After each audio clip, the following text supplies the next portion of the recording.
This is it. Today is Sonic Movie 2 Day, Friday, April 8th. Though for other regions like the United Kingdom, that day arrived much sooner for them. Lucky them, huh? From what I understand, they walked away from the movie feeling highly ecstatic over what they'd seen.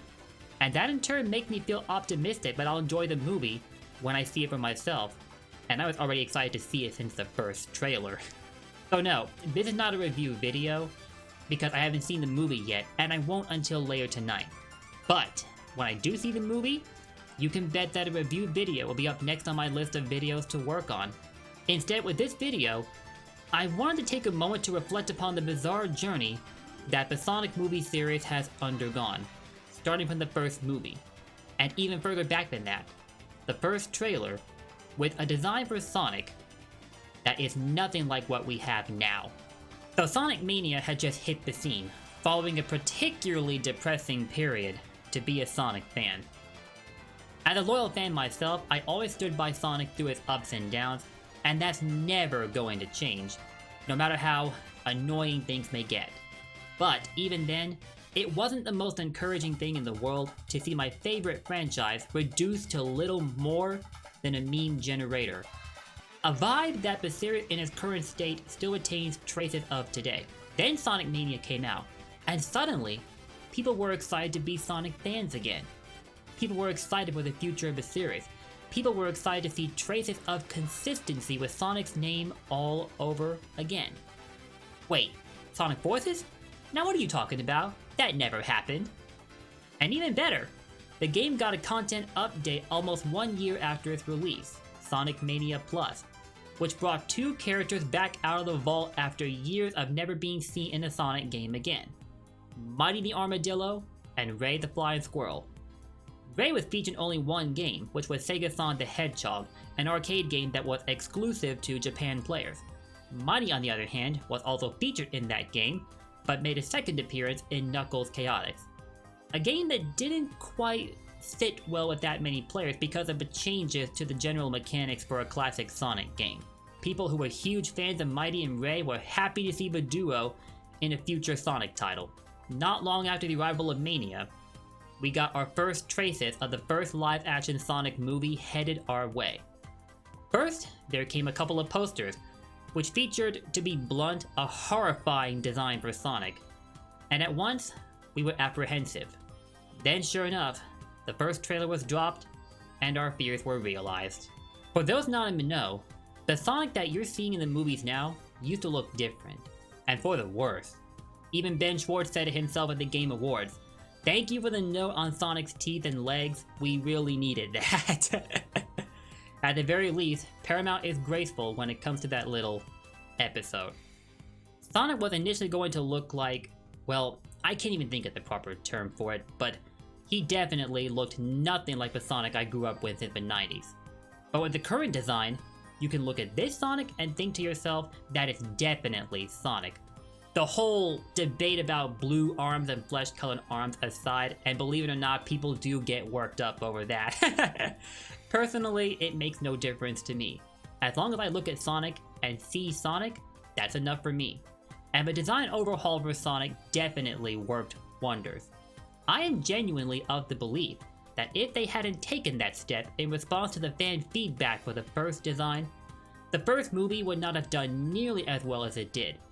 And because of that, it went on to gross over $300 million at the box office, beating out Detective Pikachu in the process, which was quite impressive considering that the pandemic was just starting to take hold.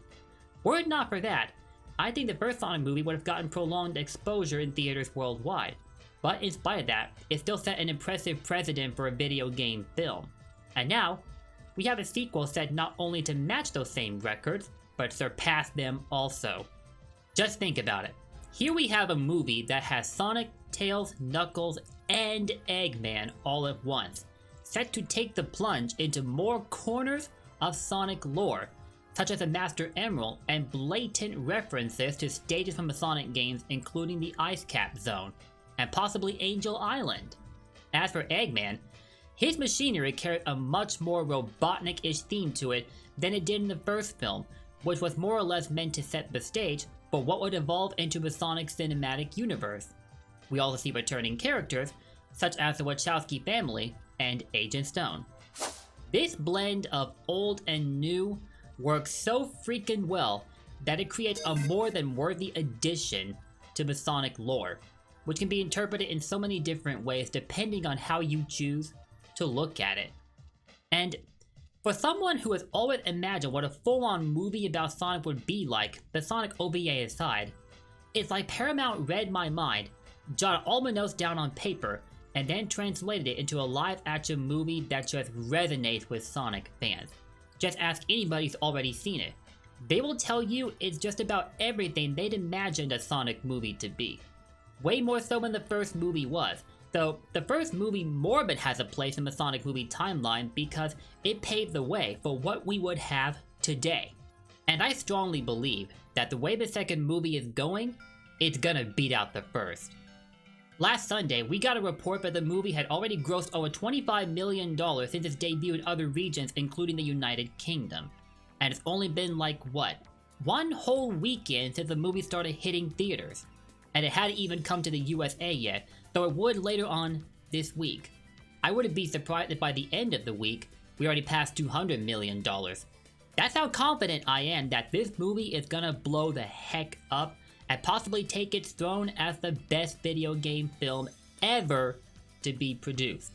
This may be a bold claim, and I know I'm largely judging by what I've seen in trailers, but this is what I strongly believe, and as of right now, I have no reason to change that belief.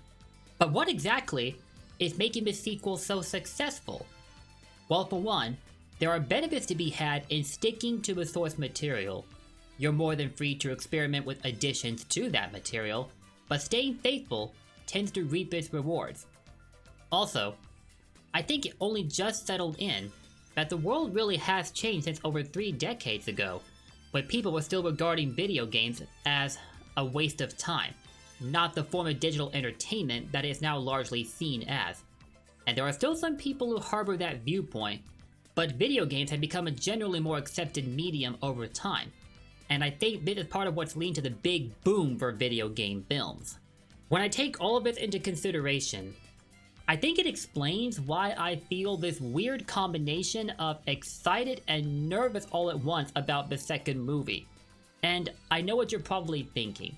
What do I have to feel nervous about? That doesn't make sense. But I'll get to that in a second. I feel excited because the movie is hitting all the right notes for us Sonic fans. And again, this is coming from somebody who hasn't gone to see it yet. And I also feel nervous because this still doesn't feel real to me. I've been there since the very beginning.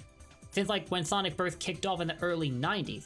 I've seen all the ups and downs this series has had to face up to, including the rather rocky start to the Sonic movie timeline. And then, you jump ahead 3 decades in time, and all of a sudden Sonic is thriving as a movie icon for a generation that's been around to see the big boom in the video game industry. It's like we jumped out of one world and landed in another, sort of like what Sonic does when he used the portal rings, funnily enough.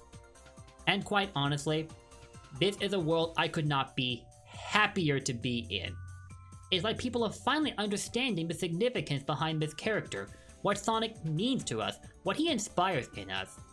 You can make similar arguments for other fictional characters, whether they're video game characters, movie characters, comic book characters, and so on. But Sonic is definitely one of those characters that brings out the best in you.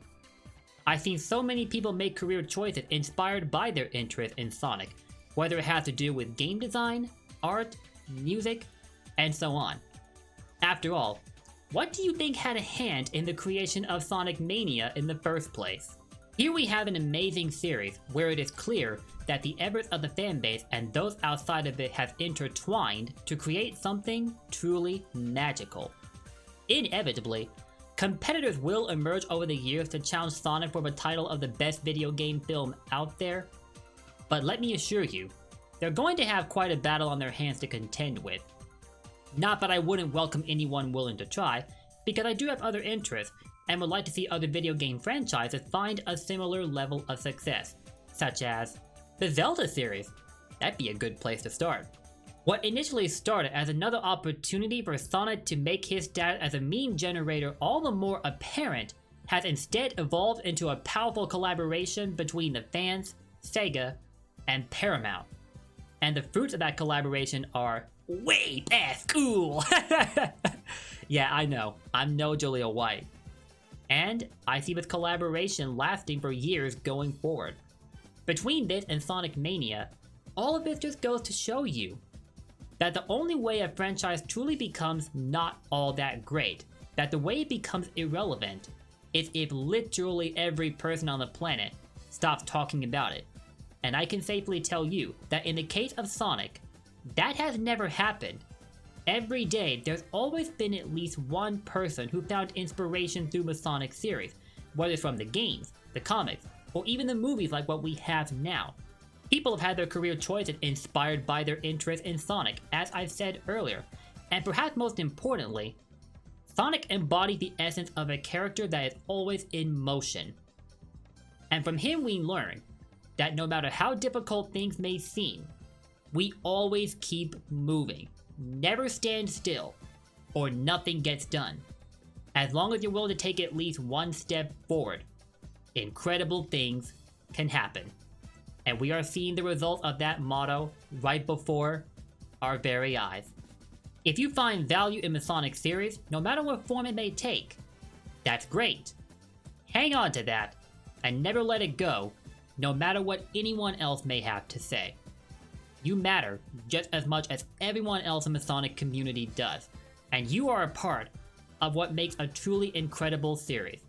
The fans, Sega, Paramount, and everyone else whose paths have crossed with Sonic. You all are the reason he is where he is today. And as a fan myself, I could not be more thankful. Y'all rock.